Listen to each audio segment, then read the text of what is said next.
নমস্কার, আপনাদের সকলকে অনেকদিন পর আবার স্বাগত জানাচ্ছি। আজকের এই বিশেষ দিনে, মহালয়ার দিনে এই ভিডিওটি করার খুব ইচ্ছা হয়েছিল, কারণ আজকে আমাদের বিশেষ দিন, আমাদের তর্পণ করার দিন। আমার মনে হয়েছে যে আজকের এই দিনটির ঠিকমতো ব্যাখ্যা হয়তো আমরা সকল সময় করে উঠতে পারি না, তাই কিছুটা নিজেদের মধ্যে আলাপ আলোচনা যদি করি এই দিনটা সম্পর্কে, তাহলে হয়তো একটু ভালোই হয়। তো কৃষ্ণ বলেছেন গরুড়ের কাছে একটি কাহিনী, যেখানে বলা হচ্ছে যে মহারাজা রুচি তিনি স্থির করেছিলেন যে তিনি কোনো বিবাহ বন্ধনে আবদ্ধ হবেন না বা কোনো স্ত্রীর দ্বারা তিনি পারিবারিক বন্ধন তৈরি করবেন না। সেটা শোনার পর তার পূর্বপুরুষরা অত্যন্ত ব্যথিত হয় এবং তারা তাকে প্রশ্ন করেন, কেন তুমি এরকম সিদ্ধান্ত নিয়েছো? এটা ঠিক নয়, কারণ তুমি তোমার কর্মের ফল এই জীবনে যেটুকু ভোগ করবে, তার সাথে সাথে তোমার যে মোক্ষ লাভের ইচ্ছা, সেটা কখনোই তোমার উত্তরপুরুষ না থাকলে সম্ভব নয়। তারা যদি তোমার শ্রাদ্ধাদি না করে, তোমার মোক্ষ লাভ হতে পারে না। তখন রুচি প্রশ্ন করে যে তাহলে আমি তাদেরকে পাবো কি করে এই এত বৃদ্ধ বয়সে?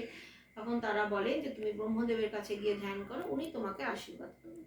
সেই ব্রহ্মদেবের ধ্যান করার পরে ব্রহ্মদেব তাকে বলেন যে তুমি প্রজাপতির মতো এই মানব জীবনকে এগিয়ে নিয়ে যাবে এবং তোমার আশীর্বাদ আমরা করছি যাতে তুমি পারিবারিক বন্ধনে আবদ্ধ হতে পারো। এবং পরবর্তীকালে উনি মনু নামক সন্তানকে উৎপাদন করেন এবং আমরা দেখেছি তারপর আমাদের জীবন কিভাবে ব্যয়িত হয়েছে সকলের মধ্যে দিয়ে আমরা সেটা জানি।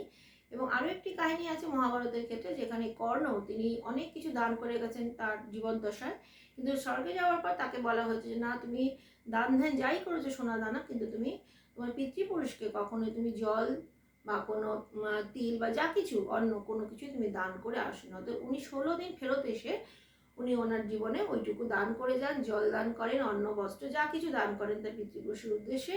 এবং সেই সময়কালকেই মনে রেখে আমরা পিতৃপক্ষকে পালন করি, তাই বিশেষ সময়টিতে অনেক কিছু দান করার রীতি রয়েছে। এবং সর্বশেষ এই শেষ দিনটিতে আমরা যারা বাঙালিও রয়েছি তারা এই তর্পণের দিনটিকে খুব বিশেষভাবে পালন করি এবং সেই দিনে আমরা দেখেছি যে অন্ন বা চাল বা তিল এবং কুশ সব কিছু দিয়ে আমরা আমাদের পিতৃপুরুষকে আমরা জলদান করে থাকি বা তাদের উদ্দেশ্যে আমরা আবেদন করি যে আপনারা আমাদের দ্বারা এই দানটুকু গ্রহণ করুন এবং আমাদের দ্বারা যদি কোনো ভুল হয়ে থাকে তাহলে আমাদেরকে ক্ষমা করুন। এইভাবেই আমাদের পিতৃদোষকে আমরা কাটিয়ে থাকি। তাই সবসময় এটা চেষ্টা করা হয় যাতে পিতৃদোষ আমাদের জীবনে না থাকে, আমাদের বাধা বিঘ্ন না থাকে। এবং আমি আজকের দিনে দাঁড়িয়ে সেই তর্পণ করে এসেছি আমার মা, আমার বাবা সকলের জন্যে।